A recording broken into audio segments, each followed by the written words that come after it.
क्या आपके जीवन में भी समस्याएं हैं? अवश्य ही होंगी। हर एक के जीवन में समस्याएं होती हैं। हर एक मनुष्य पूछता भी होगा कि ये समस्याएं ये है क्या और क्यों आती हैं जीवन में। आपको एक बात बता देता हूं कि ये समस्याएं वो नहीं जो आपके मार्ग को रोकती हैं, बल्कि समस्याएं तो वो होती हैं जो आपको तब दिखने लगती हैं जब आपका ध्यान आपके मार्ग से, आपके लक्ष्य से हटने लगता है। और इन समस्याओं को दूर करने का, इन्हें सुलझाने का एक ही साधन है, अपना सारा ध्यान पुनः एकाग्रित कीजिए अपने मार्ग पर, अपने लक्ष्य पर। आपका सारा ध्यान यदि केंद्रित होगा आपके लक्ष्य पर तो ये समस्याएं दूर रहेंगी। यदि ऐसा नहीं हुआ, यदि आपका ध्यान थोड़ा भी भटक गया तो ये सारी समस्याएं दिखने लगती हैं और बढ़ने भी लगती हैं। देखिए, जहां आपका निशाना है, बाण तो वहीं चलाना है, तो दृष्टि भी तो वही होनी चाहिए ना। तभी तो आप उस लक्ष्य को भेद पाओगे। इसलिए स्मरण रखिए, सदैव ध्यान रखिए अपने मार्ग, उसी पर आगे बढ़ते जाइए अपने लक्ष्य की ओर। जैसे जैसे आगे बढ़ते जाओगी ये समस्या स्वयं पीछे छूट जाएंगी। ये पंछी बड़े ही प्यारे होते हैं, मुझे बहुत अच्छे लगते हैं।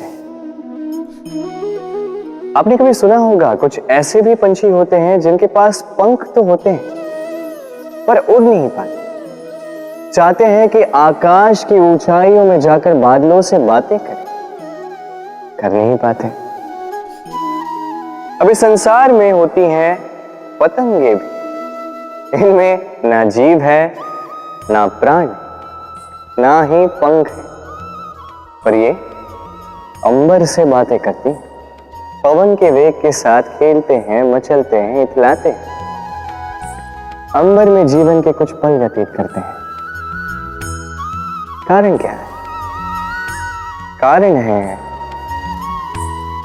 डोर।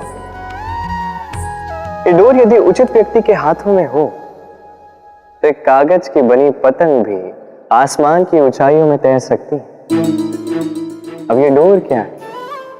ये डोर होती है प्रेम, ये डोर होती है विश्वास की, और ये आप देते हैं उनके हाथों में जिन पर आप विश्वास करते हैं, जिन्हें आप अपना सर्वस्व मानते हैं।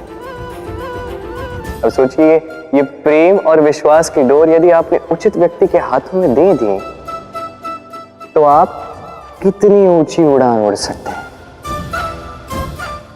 आसमान की ऊंचाई तक पहुंच सकते हैं, बादलों से बातें कर सकते हैं, पंछियों के बीच उड़ सकते हैं, जो चाहे कर सकते हैं। बस ये व्यक्ति उचित होना चाहिए, एक ऐसा व्यक्ति जिसके मन में आपके प्रति प्रेम, एक ऐसा व्यक्ति जिसके मन में स्वार्थ नहीं, परमार्थ, एक ऐसा व्यक्ति जो आपके भीतर के अस्तित्व को आपके बाहर लाए, उसे निखारे। तो प्रेम कीजिए, आनंदित होते जाए। रोग, ऐसा कौन सा व्यक्ति है इस संसार में जिसे रोग नहीं हो? हर एक व्यक्ति कभी न कभी इस रोग के सामने आया ही है, उसका ये शरीर रोग से ग्रस्त हुआ ही है। अब ये रोग ये आते हैं, ये जाते हैं, किंतु क्यों ये हमें सता पाने में सक्षम रह जाते हैं? कारण है स्वच्छता। यदि स्वच्छता इस तन में नहीं होगी तो व्यक्ति शारीरिक रूप से पीड़ा सहेगा। अब उसी प्रकार अति आवश्यक है कि यह स्वच्छता कि मन में भी। यदि ये स्वच्छता मन में ना हुई तो व्यक्ति चारित्रिक रूप से पीड़ा सहता है। अब इसका निवारण क्या? बड़ा ही सरल है इसका निवारण। यदि रोग तन में है तो सर्वप्रथम स्वच्छता रखना सीखिए, इस शरीर को स्वच्छ रखना सीखिए। समझदारी के साथ डट कर इस रोग का सामना करें, भयभीत होने की आवश्यकता नहीं। व्यायाम करते रहें, सब ठीक होगा।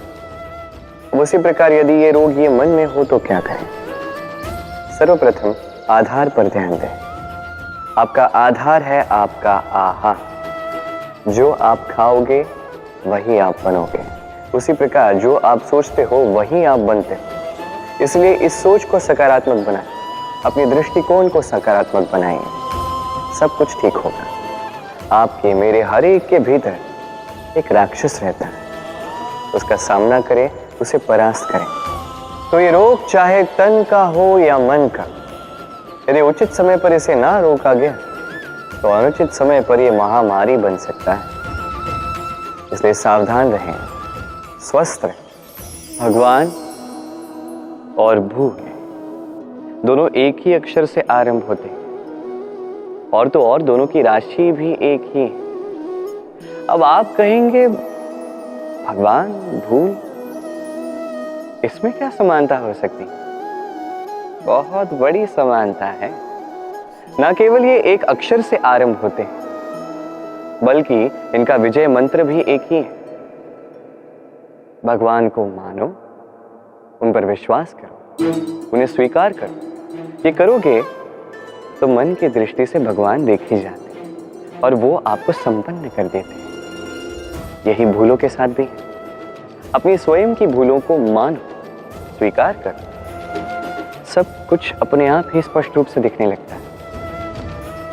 जिस दिन आप अपनी भूल स्वीकार करना सीख जाते हैं, उसी दिन से प्रक्रिया आरंभ होती है अपनी भूल को स्वीकार करने की। आप समझ जाते हैं कैसे अपनी भूलों को सुधारना है। स्मरण रखिए, स्वयं को श्रेष्ठ बनाने के लिए अपनी भूलों को स्वीकारना आवश्यक है। इस जीवन में शांति लाने के लिए ईश्वर को स्वीकार करना आवश्यक है। सदैव अपने गुण और अपने दोष स्मरण रखिए, आजीवन सुखी रहोगे। हम सदैव चाहते हैं कि ये संसार हमें ज्ञानी कहे, बुद्धिमान कहे, समझदार कहे, किंतु मूर्ख कभी न कहे। मूर्ख इस शब्द से सभी कतराते, दूर भागते हैं, किंतु एक सत्य से सभी अनजान हैं।